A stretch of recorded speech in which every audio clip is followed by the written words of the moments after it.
वकील साहब नमस्कार। नमस्कार। वकील साहब मैंने पुलिस डिपार्टमेंट में जॉब अप्लाई की थी, किस पोस्ट के लिए? हेड कांस्टेबल के लिए। जी।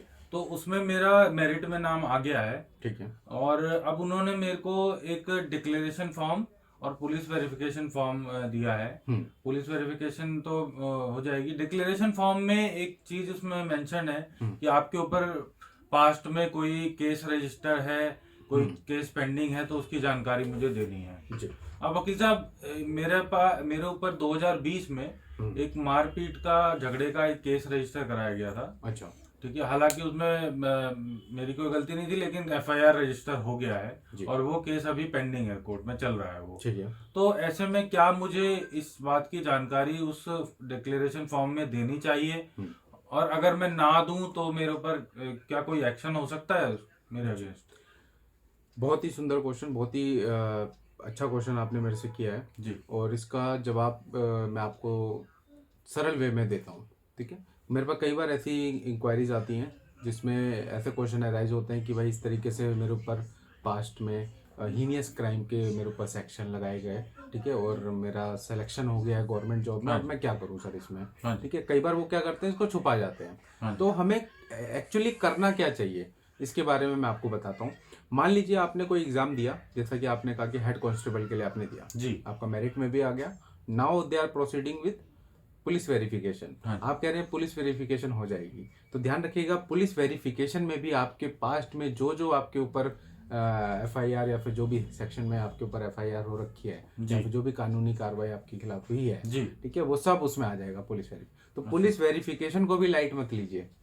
ओके। ठीक है। अब दूसरा आता है कि भाई मान लीजिए आपने पुलिस वेरिफिकेशन को लाइटली ले लिया। नाउ हाँ वी जी। Comes to the declaration. हाँ जी। ठीक है। डिक्लेरेशन में आपने भर दिया कि भाई मेरे पर कोई किसी भी तरीके का कोई भी कानूनी वो नहीं है। ठीक है। किसी भी अपराध में मैं कभी नहीं रहा। जी। ठीक है। या फिर कुछ भी पेंडिंग नहीं है। जी। ठीक है। या फिर आपने लिख दिया कि पेंडिंग था पहले। हाँ ठीक जी। है। पहले हम आ जाते हैं कि आपने लिख दिया पेंडिंग नहीं है कुछ भी। ठीक है। अब पेंडिंग नहीं है और आपके ऊपर पास्ट में ऑलरेडी चल रहा है केस। ठीक है। या फिर वो खत्म भी हो गया है। ठीक है। और अगर चल रहा है और आप उसको छुपा गए, तो क्या होता है ऐसे सिचुएशंस में, मान लीजिए आप उसको छुपा के चले गए और डिपार्टमेंट, जिस भी डिपार्टमेंट ने सरकारी विभाग है उसको पता लग गया, तो वो आपको क्या करेगा, आपके ऊपर डिसिप्लिनरी एक्शन। आपको पहली चीज तो वो जॉब आपको देगा नहीं। ठीक है जी। जी। ऊपर से डिसिप्लिनरी एक्शन भी आपके खिलाफ ले सकता है कि आपने उस चीज को हाइड करके चले हैं। ठीक है। झूठ बोल के आप ये नौकरी लेना चाहते हैं।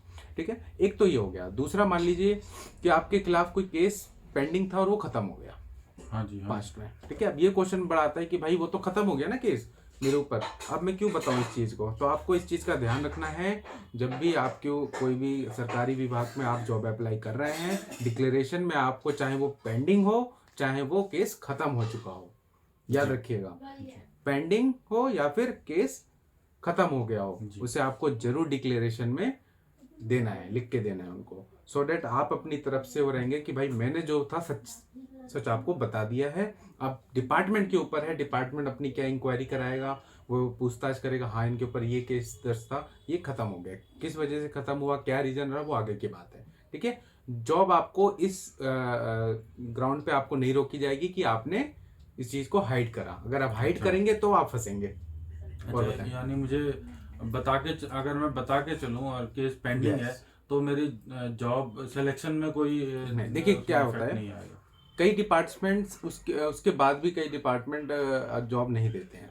ठीक है। जी। तो उसके लिए आपके पास रेमेडी ये रहती है, जब आप कोर्ट में मूव करेंगे, अच्छा। चाहे आपकी जुरिडिक्शन कैट बने चाहे हाई कोर्ट बने, तो आप कम से कम ये उनको बता सकते हैं, सर इस तरीके से मेरे ऊपर एफआईआर थी, मैंने इसको डिस्क्लोज करा उनके सामने, रिस्पोंडेंट के हाँ सामने, जी। जो भी सरकारी विभाग था उसके सामने डिस्क्लोज कर रखा है, मैंने कुछ छुपा के नहीं रखा है। हाँ जी। सर अब कोर्ट क्या करेगी, डिपार्टमेंट को कहेगी कि ठीक है, या तो एक पोस्ट रिजर्व कर दो इनकी जब तक इनका केस चल रहा है। ठीक अच्छा। है। अच्छा। या फिर आप इनको पोस्ट दो, जो भी उसका फैसला आएगा उसके बाद आप इस एज पर द लॉ जो भी एक्शन लेना हो लीजिएगा। जी। जी। ये होता है सर। अच्छा, तो ये लीगल मेरे पास ऑप्शन रहेगा यस, हमेशा? तो कभी भी हाइड करके मत चलो, हाइड करोगे तो आप ही फंसोगे। ठीक है वकील साहब, मैं इस केस के बारे में, अपने पास्ट वाले केस के बारे में यस, उसे आप डिक्लेरेशन आराम फॉर्म से, में हाँ, जरूर डिक्लेरेशन mention फॉर्म में भी करूंगा। लिखिए, पुलिस वेरिफिकेशन आए पुलिस को भी बताइए हाँ जी, हाँ जी, पुलिस वेरिफिकेशन पे आएगी ना, हाँ तो जी, आपके घर आती है, हाँ तो जी, आपको वहां पे उनको बताना है, सर ये केस मेरे पे चल रहा था, चाहे देखिए मैट्रिमोनियल केस भी क्यों ना हो, आप सोचते हैं ये तो घरेलू केस है, हम इनका क्यों बताएं, हाँ तो जी, उसका भी आप डिस्क्लोज कीजिए, चाहे छोटे से छोटा चाहे बड़े से बड़ा हो, कि इस तरीके से मेरा ये केस चल रहा था, अभी खत्म हो गया या फिर अभी पेंडिंग है। ठीक है, तो आप ठीक है उसको वकील डिस्क्लोज करोगे तो डिपार्टमेंट क्या करेगी, उसी हिसाब से एज पर दी लॉ जो भी उनका रूल कहता है उस हिसाब से वो कार्रवाई करेगी आपको। अगर आप कहते हैं कि रूल कहता है कि भाई आपको मिलनी चाहिए पोस्ट, तो आपको पोस्ट मिल के रहेगी, अदरवाइज कोर्ट आपके लिए ऑलवेज ओपन है, कभी आप कोर्ट मूव करिए। ठीक है, आप उनको बताइए, कोर्ट को अपने रीज़न बताइए, ग्राउंड्स बताइए कि इस ग्राउंड पे मैं आया हूँ कोर्ट में, मैंने सब कुछ साफ साफ रखा अब रिस्पोंडेंट के सामने, उसके बाद रिस्पोंडेंट मेरा कोई रिप्रेजेंटेशन का कोई वो नहीं कर रहा है रिप्लाई। ठीक है। तो वकील साहब जैसे मेरा सिलेक्शन अभी होना है, हाँ। उन्होंने मेरा सिलेक्शन रोक दिया इस ग्राउंड पे, हम्म, और बाद में कोर्ट का मान लीजिए उसमें टाइम लग गया कुछ कोर्ट का फैसला आने में, हम्म। तो इस बीच का जो सस्पेंड जो ये पीरियड होगा जो मेरा उन्होंने रोक दिया, तो इस बीच जो मुझे सैलरी मिलनी थी, क्या वो मिलेगी या वो मुझे नहीं मिलेगी, वो सिलेक्शन के बाद ही मिलेगी? देखिए क्या होता है कि कोर्ट कई बार इसमें कहता है कि ठीक है, जिस डेट से आपका सिलेक्शन होना था, हाँ जी, ठीक है, उस डेट से आपको सब कुछ मिलेगा, जो भी बेनिफिट्स हैं। ओके, ठीक है, डिपेंड करेगा। तो कोर्ट का कई बार होता है कि ठीक है, आपने मान लीजिए उसको डिस्क्लोज कर रखा है आपने, है ना, हाँ आपने जी, बता रखा है कि इस तरीके से डिपार्टमेंट ने उसके बाद भी आपका रोक दिया, तो कोर्ट में जब जाता है, कोर्ट उस डेट से ही आपको कंसीडर कर लेगी कि इस डेट से इनको रखा जाए और इनको जो भी बेनिफिट्स हैं दिए जाए। ठीक ठीक है, है वकील आगे क्या होगा आपके केस में वो कोर्ट देखेगी, या डिपार्टमेंट को कह देती है आप देख के बताइएगा, रिपोर्ट सबमिट कीजिएगा, क्या हुआ, ये अरेस्ट हुए, क्या हुआ, वो आगे की बात है। ठीक है, या फिर कह देगी कि भाई जब तक केस चल रहा है आप अभी नहीं रखा जा सकता। तो ठीक ये चीज़ें होती है, ये कोर्ट उस चीज़ को कंसीडर कर लेती है। ठीक है, ठीक है वकील तो साहब, दोस्तों ऐसी वीडियो के लिए आप मेरे चैनल को फॉलो करते रहें, वीडियो को लाइक करें, कमेंट करें और बताएं आपको मेरी वीडियोस कैसी लगती है। धन्यवाद।